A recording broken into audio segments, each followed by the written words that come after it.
இதுதான் வந்து நம்ம அங்க பார்க்க போறோம். ஸோ எல்லாத்துக்குமே நம்ம வெப் ஸ்கிராப்பிங்கிறது ஒரு டேட்டாவை நம்ம வெப்சைட்ல இருந்து ஸ்கிராப் பண்ணி எடுக்கிறதுக்கு யூஸ் பண்ற ஒன் ஆஃப் த மீடியம் தான் நம்ம வந்து வெப் ஸ்கிராப்பிங்னு சொல்றோம். ஸோ இது வந்து பேசிக். நம்ம இந்த வேலையும் டேட்டாவை எடுக்கலாம் அப்படிங்கிறது டேட்டா கலெக்ஷன் பார்ட்ல தான் இது வரும்.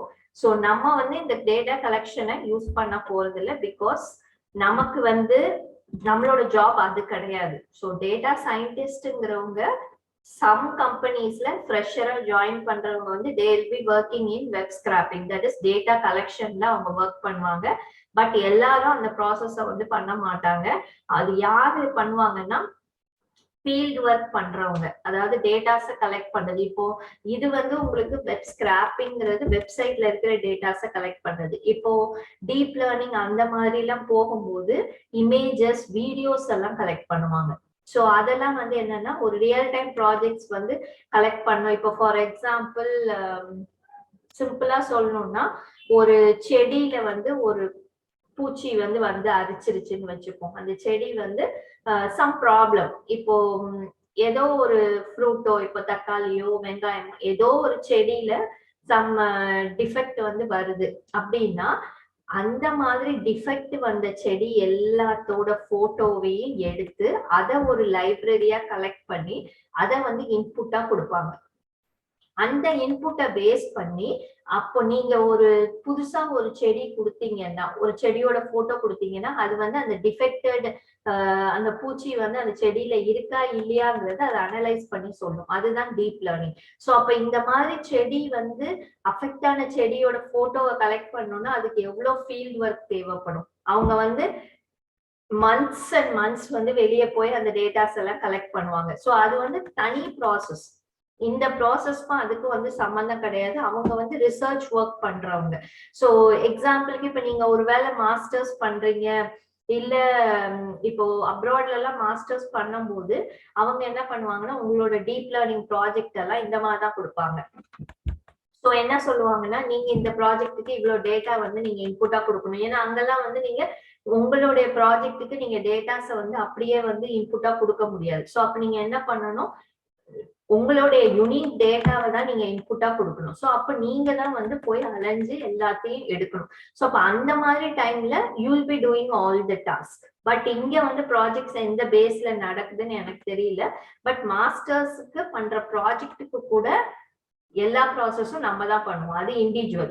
இப்ப கம்பெனில போய் ஒர்க் பண்ணும்போது நம்ம எல்லா டாஸ்க்கும் நம்ம பண்ண மாட்டோம். நமக்கு ஸ்பெசிபிக் டாஸ்க் வந்து அலாட் பண்ணுவாங்க. அந்த டாஸ்கை பேஸ் பண்ணி தான் நம்ம பண்ணுவோம். ஸோ இந்த வெப் ஸ்கிராப்பிங்கிறதுலயும் அதுதான் நடக்குது. ஒன்லி வெப்சைட்ல இருக்கிற டேட்டாஸை ஸ்கிராப் பண்ணி அதை ஒரு ஃபார்மேட்டா கன்வெர்ட் பண்ணி நமக்கு கொடுப்பாங்க. நம்ம வந்து அந்த பேண்டாஸ்க்கு இன்புட்டா கொடுத்து அந்த டேட்டாவை கிளீன் பண்றதோ, இல்ல டேட்டாவை அனலைஸ் பண்றதோ, இல்ல டேட்டாவை விஷுவலைஸ் பண்றதோ, இல்ல ஃபர்தரா அதுக்கு மாடல் ஆட் பண்றதோ தான் டேட்டா சயின்டிஸ்டோட வேலை. இப்ப இந்த டேட்டாவை கலெக்ட் பண்ணி அதை ஃபார்மேட் பண்றதே ஒரு பெரிய ப்ராசஸ். ஏன்னா ஒரு வெப்சைட்ல இருந்து டேட்டாவை கலெக்ட் பண்ணா மட்டும் பத்தாது. நிறைய வெப்சைட்ல இருக்கிற டேட்டாஸை கலெக்ட் பண்ணாதான் உங்களுக்கு கலெக்டிவ் டேட்டா வரும். இப்போ ஒருத்தர் கொடுக்குற இன்ஃபர்மேஷன் கண்டிப்பா கரெக்டா இருக்கும்னு நம்ம சொல்ல முடியாது. ஸோ அப்போ மல்டிபிள் வெப்சைட்ஸ்ல இருந்து அதே ரிலேட்டட் டேட்டாஸை வந்து கலெக்ட் பண்ணுவாங்க. இப்ப இதுல வந்து நம்ம ஒரு பர்டிகுலர் கலர் நேம்ஸ் தான் எடுத்திருக்கோம். அப்போ இது மட்டும்தான் கலர்ஸோட நேம்ஸா? இல்ல, இன்னும் நிறைய நேம்ஸ் இருக்கும். அப்ப அந்த வெப்சைட்ல போய் அங்க இருந்து கலர்ஸோட நேம்ஸ் எடுப்பாங்க. வேற ஒரு வெப்சைட்டுக்கு போய் அங்க இருந்து கலர்ஸோட நேம்ஸ் எடுப்பாங்க. ஸோ இந்த மாதிரி நிறைய வெப்சைட்ல இருந்து கலர்ஸோட நேம்ஸ் எடுத்து அதை ஒரு லிஸ்டா ஃபார்ம் பண்ணி அதை ஒரு சிஎஸ்வியா கன்வெர்ட் பண்ணி அதை நமக்கு வந்து இன்புட்டா கொடுக்கறது தான் நம்ம வந்து டேட்டா செட்னு சொல்லுவோம். So data set should be mostly in CSV ஃபார்மேட்ல தான் நமக்கு இருக்கும். அந்த சிஎஸ்வி ஃபார்மேட்ல இருக்கிற டேட்டாஸை வந்து நம்ம அனலைஸ் பண்ணி ஃபர்தர் ப்ராசஸிங்க்கு நம்ம அனுப்புவோம். ஸோ நீங்க வந்து பண்ண வேண்டிய டாஸ்க் வந்து ஈவன் தோ இதை வந்து நம்ம பர்டிகுலரா யூஸ் பண்ண போறது இல்லைனாலும் ஒரு வெப்சைட் எடுங்க. அந்த வெப்சைட்ல நம்ம எப்படி வந்து இந்த டேட்டாவெல்லாம் ஐடென்டிஃபை பண்ணலாம் அப்படிங்கிறத நீங்க தெரிஞ்சுக்கணும். ஸோ எக்ஸாம்பிளுக்கு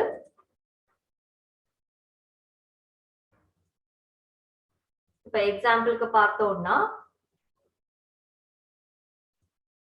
இப்ப நான் வந்து இங்க ஒரு வெப்சைட் எடுத்திருக்கேன். இப்ப இதுல இப்ப இந்த இதை எடுத்துக்கலாம்.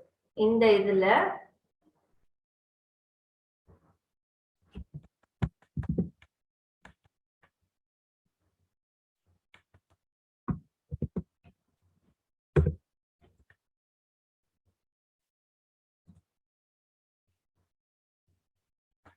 இதுல எந்த மூவியோட டெம்ப்ளேட் வேணாலும் நீங்க எடுத்துக்கலாம். இப்போ எக்ஸாம்பிளுக்கு நான் எடுத்தது வந்து ஆஸ்ட்ரிக்ஸ் அண்ட் ஓப்ளிக்ஸ். இப்போ த கேர்ள் இந்த எல்லோ ஜம்பர்னு ஒரு இது இருக்குன்னா இப்ப இந்த டேட்டாவை எனக்கு கலெக்ட் பண்ணணும். ஸோ இதுதான் வந்து உங்களுடைய டாஸ்க். ஸோ டிரான்ஸ்கிரிப்டை நம்ம பண்ண ப்ரோக்ராமிங் அதே தான், யூஆர்எல் மட்டும்தான் மாற்ற போறீங்க. அண்ட் நீங்க ப்ராக்டிஸ் பண்ணணும். என்ன பண்ணணும்? F12 ப்ரெஸ் பண்ணணும்.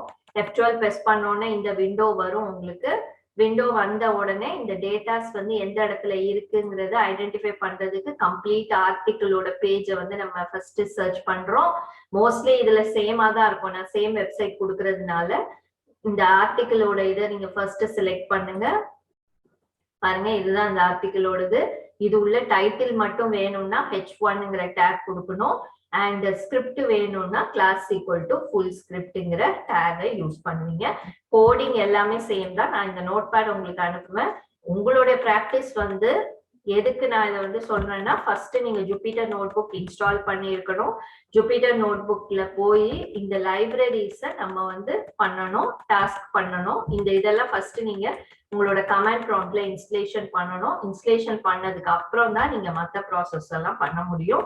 அண்ட் இது ப்ராப்பரா நீங்க இன்ஸ்டால் பண்ணியிருந்தாதான் உங்களால ஜூபிட்டர் நோட் புக்ல அதை எக்ஸிக்யூட் பண்ண முடியும். ஜூபிட்டர் நோட் புக்ல நீங்க எக்ஸிக்யூட் பண்றதுக்கு நீங்க என்ன பண்ணணும்?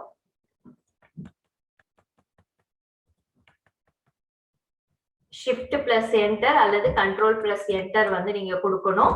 So to execute the cell, current cell மட்டும் execute பண்ணனும்னா Control plus enter. To execute the cell plus move to the next cell. அடுத்த செல்லுக்கு நீங்க இமிடியேட்டா போகணும் அப்படின்னா Shift plus enter கொடுக்கலாம். அல்லது இன்னொரு ஆப்ஷன் கூட இருக்கு, Alt plus enter. மூணுமே ஒர்க் ஆகும். உங்களுடைய அந்த செல்லை எக்ஸிக்யூட் பண்றதுக்கு எய்தர் நீங்க கண்ட்ரோல் பிளஸ் என்டர் கொடுக்கலாம், ஷிஃப்ட் பிளஸ் என்டர் கொடுக்கலாம், ஆல்ட் பிளஸ் என்டர் கொடுக்கலாம், எது வேணாலும் கொடுத்துக்கலாம். மூணுமே வந்து உங்களுக்கு ஒர்க் ஆகும். ஆனா ஒவ்வொன்றுத்துக்கும் ஒவ்வொரு ப்ராப்பர்ட்டி இருக்கு.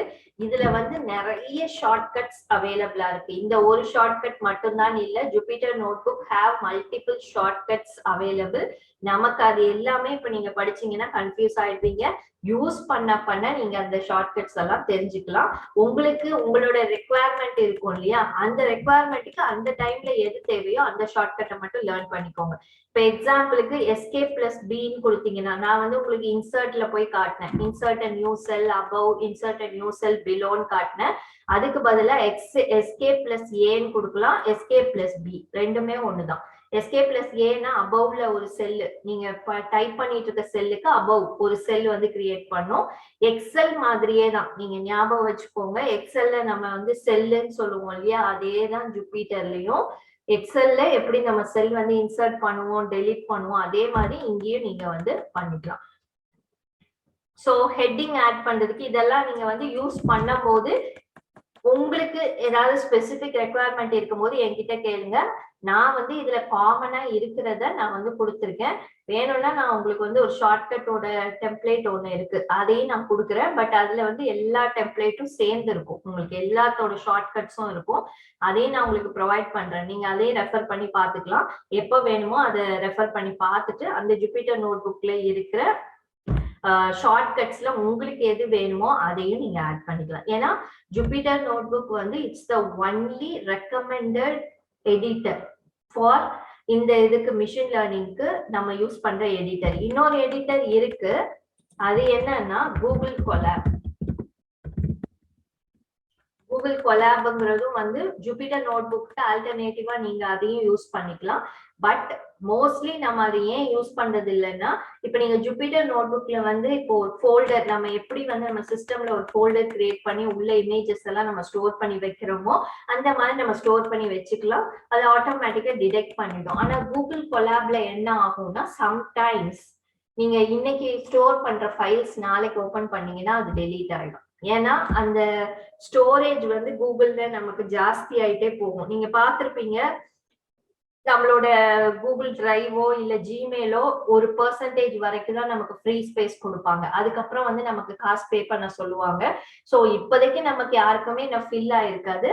பட் ஃபில் ஆயிடுச்சுன்னா நமக்கு காசு கேட்பாங்க. சோ அந்த இதை நம்ம அவாய்ட் பண்றதுக்காக நம்ம என்ன பண்றோம்னா கூகுள் கொலாப் யூஸ் பண்ணாம நம்ம ஜூபிட்டர் நோட்புக் யூஸ் பண்றோம். ரெண்டுமே ஆனா சர்வர்ல ஒர்க் ஆகுற ஒரு சாஃப்ட்வேர் தான்.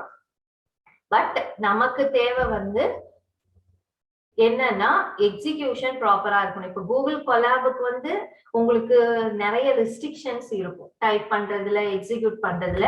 இதுல வந்து நீங்க இமேஜ் ஆட் பண்ணிக்கலாம், ஒரு டெக்ஸ்ட போல்ட் பண்ணிக்கலாம், ஒரு டெக்ஸ்ட வந்து நீங்க ஃபார்மேட் பண்ணிக்கலாம், அப்புறம் எடிட் பண்ணிக்கலாம், ரன் பண்ணி பார்த்துக்கலாம், ஒவ்வொரு செல்லா ரன் பண்ணலாம், இன்பிட்வீன்ல செல்ஸ் வந்து ஆட் பண்ணிக்கலாம். இந்த மாதிரி நிறைய வந்து நமக்கு ஸ்டெப்ஸ் வந்து கொடுத்துருக்காங்க. ஸோ அதை நம்ம ஃபாலோ பண்றதுனால ஜூபிட்டர் நோட்புக்கை வந்து அண்ட் ரெக்கமெண்டடுங்கிறது எதுனாலன்னா இப்ப காலேஜஸோ சரி, கம்பெனிஸோ சரி, கம்பேரிட்டிவ் டு கூகுள் கொலாபுக்கு யூஸ் பண்றதுக்கு பதிலா நீங்க இதை யூஸ் பண்ணலாம். ஏன் வந்து கூகுள் கொலாப் யூஸ் பண்றது இல்லை அப்படின்னா கூகுள் கொலாப் வந்து மோஸ்ட்லி இமெயில் கூட கனெக்ட் ஆயிருக்கும். இப்ப கம்பெனிக்கு போகும்போது நம்ம வந்து பர்டிகுலரா ஒரு பர்சனோட இமெயில்ல நம்ம போய் நம்ம ஒர்க் பண்ண முடியாது. ஆனா ஜூபிட்டர் நோட்புக் அப்படி இல்லை, சிஸ்டமோட சர்வர் கூட கனெக்ட் ஆகுது. சோ அதனாலதான் ஜூபிட்டர் நோட்புக் வந்து யூஸ் பண்றோம். பட் ரெண்டுமே ஒரே ப்ராசஸ் தான், ரெண்டுமே வந்து ஒரு எடிட்டர் தான். பட் எது வேணா நம்ம யூஸ் பண்ணலாம். பட் நம்மளோட பிராக்டிஸ் பர்பஸ்க்கு நம்ம கொலாப் யூஸ் பண்ணி பார்க்கணும்னா பார்த்துக்கலாம் நீங்க. பட் நம்ம வந்து யூஸ் பண்ண போறது த்ரூ அவுட் வந்து ஜூபிட்டர் நோட்புக் தான் யூஸ் பண்றோம். சோ நீங்க ஃபர்ஸ்ட் ஜூபிட்டர் நோட்புக்கை நல்லா பிராக்டிஸ் பண்ணுங்க.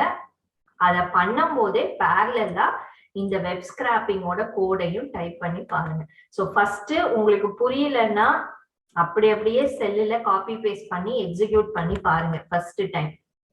அப்புறம் ஒவ்வொரு லைனா வந்து அண்டர்ஸ்டாண்ட் பண்ண ட்ரை பண்ணுங்க. ஏன்னா இதுக்கப்புறம் வரப்போற எல்லாமே நம்ம வந்து இந்த மாதிரி கோடிங் தான் நம்ம பார்க்க போறோம், which will be completely different from Python. பைத்தானை விட இங்க வந்து கொஞ்சம் டிஃப்ரெண்டா தான் இருக்கும். இவ்வளவு நாள் நம்ம பார்த்தது வந்து ஃபார் லூப், ஒயில் லூப் அந்த மாதிரி பார்த்துட்டு இருக்கோம். இப்ப இனிமே பார்க்க போறது வந்து கொஞ்சம் it will be somewhat different. So அதனால அதை அண்டர்ஸ்டாண்ட் ஆகணும்னா நம்ம ஃபர்ஸ்ட் வந்து இந்த மாதிரி நம்ம எக்ஸிக்யூட் பண்ணி பார்த்தோம்னா தான் உங்களுக்கு அண்டர்ஸ்டாண்டபிளா இருக்கும்.